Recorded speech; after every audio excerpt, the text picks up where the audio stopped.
그러면 시작해 볼게요. 오늘은 스타크를 먼저 한번 봐볼 건데요. 저번에 어, 부의 추월 차선이 아니라 뭐였죠? 부의 바구니. 부의 바구니는 이 스타크가 되게 잘 어울리는데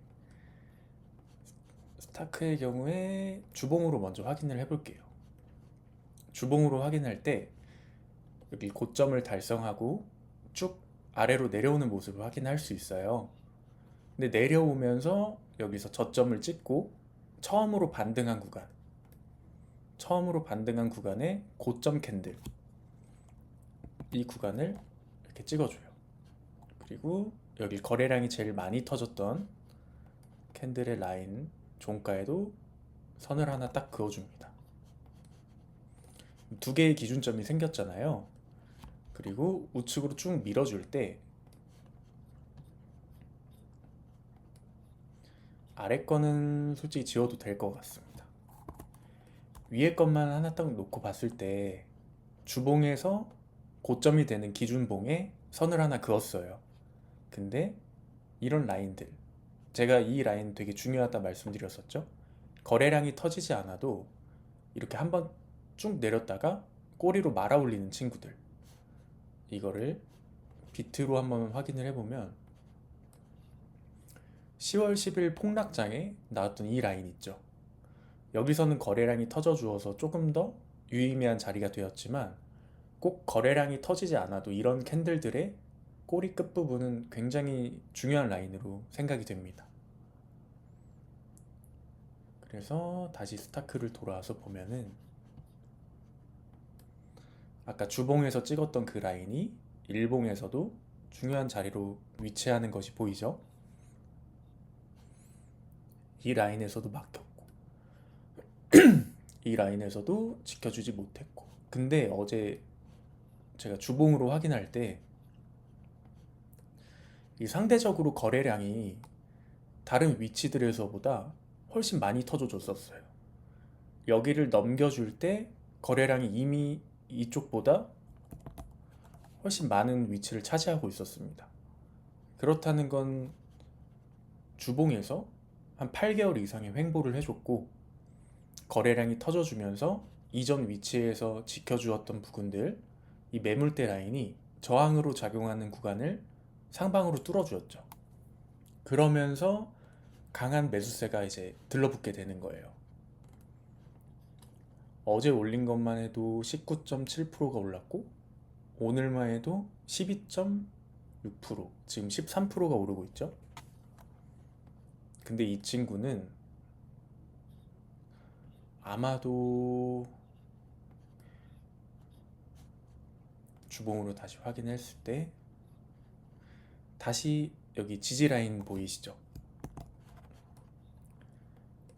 이제 설명드리지 않아도 이 라인이 확 보이실 거예요. 꼬리로 계속해서 지켜주는 부분들, 주봉상의 종가 부근이 몸통인 계속 이 선 위에서 마감을 하고 있죠. 그리고 뚫리고 확 떨어지는 모습. 그러니까 이 주봉 상승의 거래량이 터졌을 걸로 보았을 때 저는 여기까지도 상승을 열어둬도 될 것 같아요.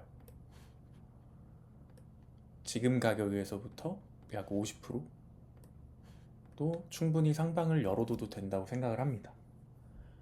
주봉상의 중기 이평선도 이 위에 있기 때문에 한 2, 3주가 지나지 않는 이상은 그 안에 승부를 보려면 여기까지는 충분히 올라줄 수 있어요.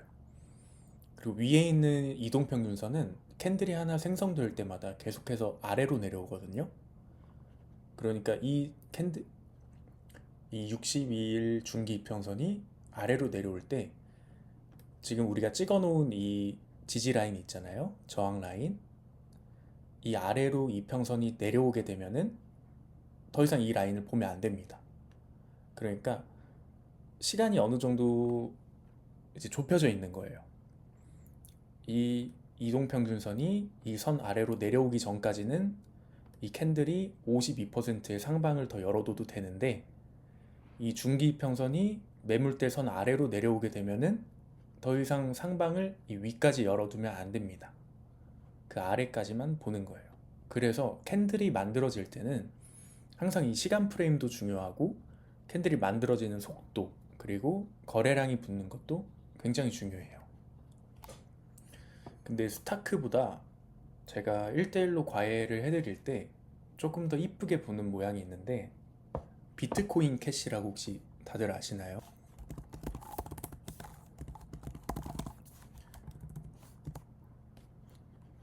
BCH라는 코인인데 이 코인이 부의 바구니가 굉장히 이뻐요. 라이즈님 알고 계시는군요. 여기를 보시면 제가 미리 그려놨어요. 그려놨는데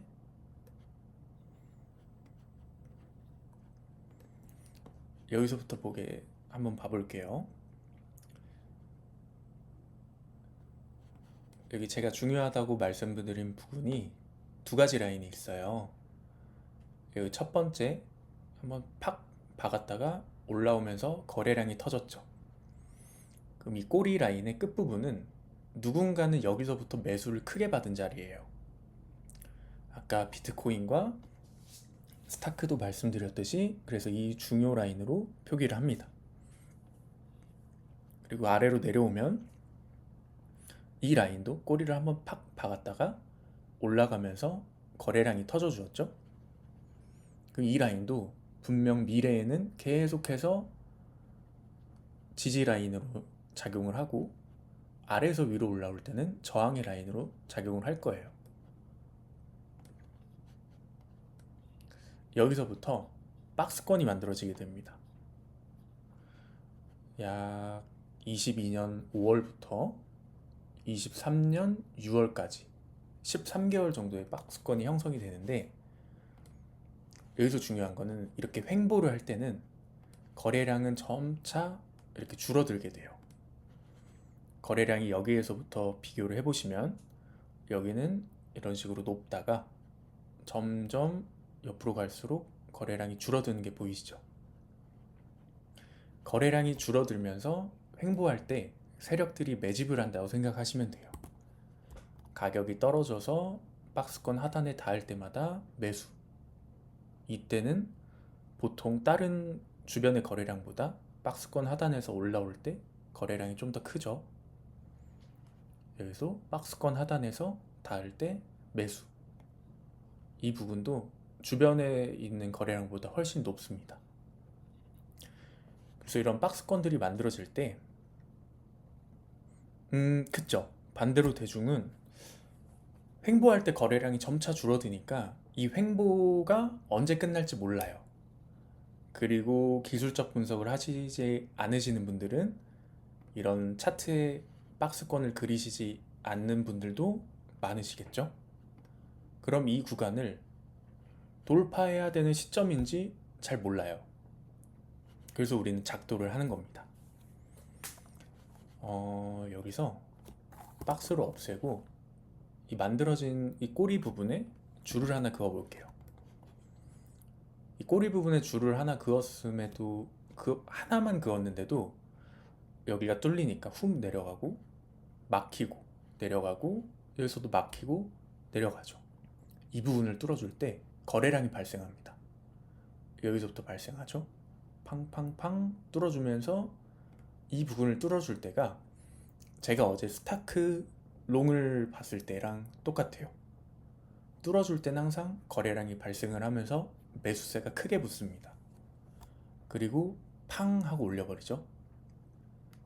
팡팡팡 하면서 올리는데 아까 저희가 이 부분도 봤지만 여기 꼬리도 봤어요.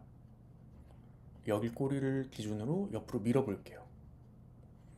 이 비슷한 근처에서 한번 눌림이 또 나왔죠. 그리고 이 라인을 뚫어줄 때 다시 한번 매수세가 붙습니다. 여기를 뚫어줄 때 거래량이 붙었죠. 거래량이 붙으면서 훅 올려주고 여기서 아래에서 잡은 물량들이 익절을 하게 돼요. 여기서 익절 물량이 나와서 다시 눌리지만 또 같은 부분인 여기에서 지지가 나왔죠.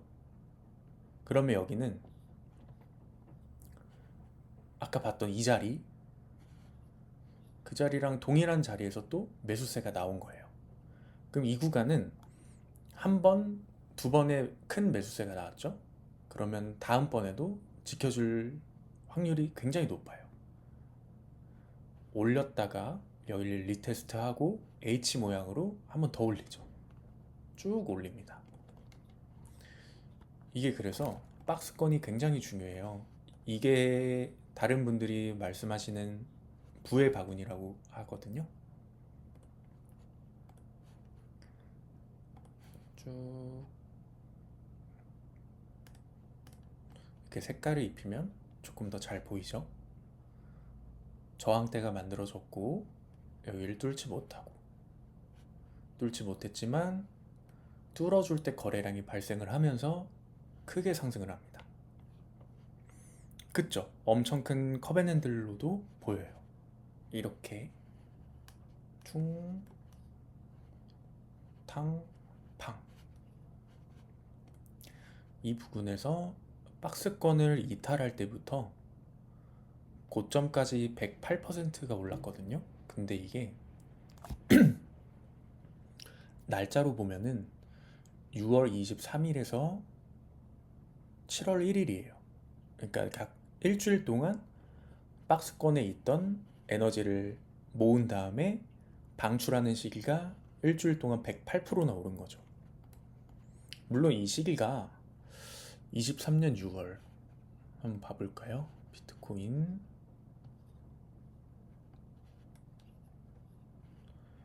23년 6월 비트코인도 크게 올라가는 시기이기도 해요.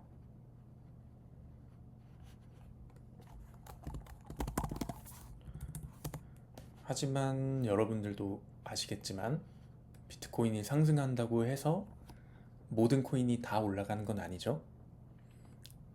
이런 비트코인 상승 시기에 딱 적절히 차트에 맞는 이런 종목들이 에너지를 방출하면서 크게 올라갑니다. 이게 우리가 생각하던 부의 바구니라고 불리는 차트예요. 박스권에서부터 360%가 올랐네요. 그래서 이런 돌파하는 시점만 캐치를 해서 매매를 하는 거죠. 우리는 보통 이런 박스권에서 횡보하는 시기의 하단 이런 지점에서 현물을 매수하는 거예요. 이런 데서는 선물을 매수하면은 오래 못 가져갑니다. 내가 기준치까지 생각하는 이 지점 있죠? 박스권 상단. 여기서 만약 사서 박스권 상단까지 가져간다고 하면은 103일이 걸려요. 근데 펀딩비도 있고 우리는 레버리지를 포함한 상품을 100일이라는 시간 동안 가져가지는 않잖아요. 그래서 박스권 매매를 할 때는 이런 하단 부근에서 현물로 매수를 하는 겁니다. 그리고 거래량이 내려간다고 해서 절대 이거 더 하락하는 거 아니야? 라고 생각하기보다 원래 횡보할 때는 거래량이 없어져요. 그게 맞는 겁니다. 횡보할 때는 매집을 하기 때문에 개미의 거래량이 붙지 않아요. 거래량이 붙지 않는다는 거는 단타꾼 애들이 붙지 않는다는 거예요. 이런 돌파 매매를 할 때 여기 뚫는 거를 보고 매수를 하죠. 그런 거는 다 단타꾼들이에요. 우리도 매매를 하다 보면은 저희 방에서 매수를 하고 그 포지션을 없애기까지 거의 하루면 끝나고 대부분 길어도 한 이틀, 3일 안에 끝나잖아요. 왜냐면 저도 이런 매매만 하기 때문이에요.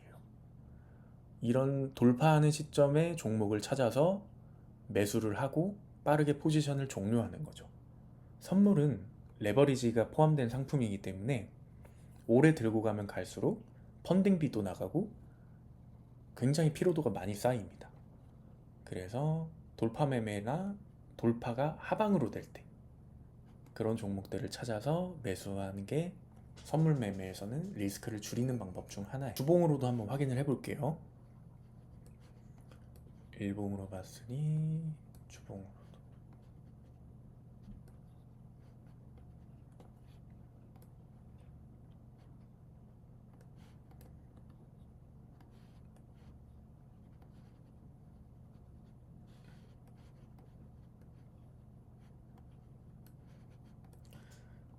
주봉으로 확인을 해도 여기도 다 비슷하게 잘 맞죠?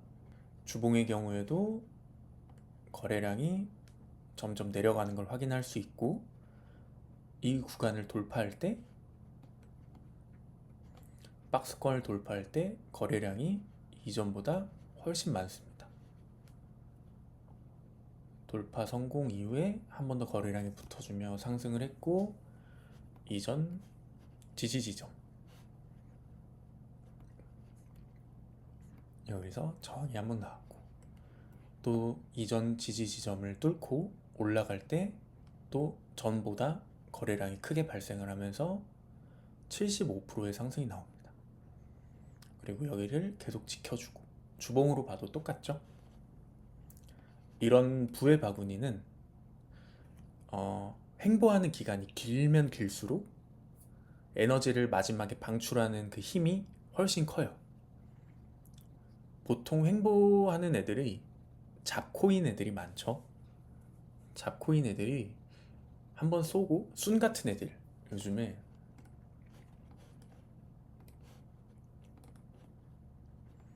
순 같은 애들이 있어요.